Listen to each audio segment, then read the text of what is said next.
चौथे नवरात्र की पौराणिक कथा।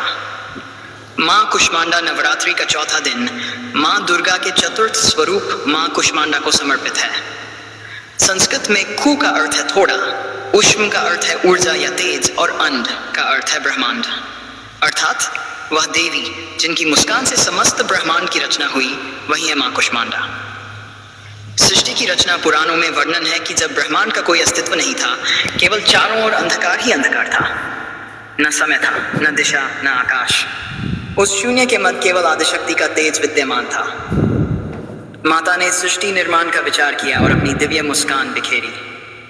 उस तेजस्वी मुस्कान से एक ब्रह्मांड अन्न की उत्पत्ति हुई। उसी अन्न से धीरे धीरे सूर्य, चंद्रमा, ग्रह, नक्षत्र, पर्वत, समुद्र और समस्त जीव जंतु बने। इसी कारण उन्हें सृष्टि की जननी कहा जाता है और वे सूर्यमंडल की अधिष्ठात्री मानी जाती हैं। स्वरूप और शक्ति मां कुष्मांडा का स्वरूप और तेजस्वी है। वे अष्टभुजा हैं, 8 हाथों वाली। उनके हाथों में धनुष, बाण, कमल, गदा, चक्र, अमृत कलश और अन्य शस्त्र सुशोभित रहते हैं। उनका वाहन सिंह है, जो पराक्रम और साहस का प्रतीक है। सूर्यमंडल की अग्नि और ऊर्जा भी मां कुष्मांडा की ही देन है।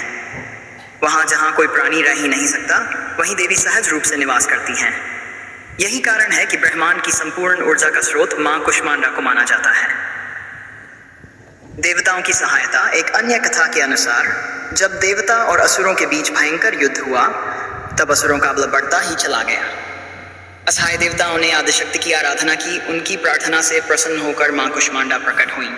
उनके तेज ने अंधकार को हर लिया और देवताओं को नई शक्ति मिली। उसी बल से असुरों का विनाश हुआ और धर्म की पुनः स्थापना हुई। भक्त की तपस्या। एक प्राचीन कथा में वर्णन मिलता है कि एक साधक ने मां कुष्मांडा को प्रसन्न करने के लिए एक ठोर किया। वर्षों तक केवल जल पीकर उसने भक्ति की। माता प्रसन्न होकर प्रकट हुई और बोली, वत्स, बताओ तुम्हें क्या चाहिए। साधक ने निवेदन किया, मां, मुझे ऐसा वरदान दो कि मैं दूसरों के जीवन में प्रकाश फैला सकूं। माता ने उसे जान, बल और ऊर्जा का आशीर्वाद दिया। तभी से वह साधक लोगों को सही मार्ग दिखाने लगा। पूजन का महत्व। चौथे नवरात्रि को मां कुष्मांडा की पूजा करने से भक्त के जीवन में स्वास्थ्य, बल, आयु, यश और समृद्धि आती है।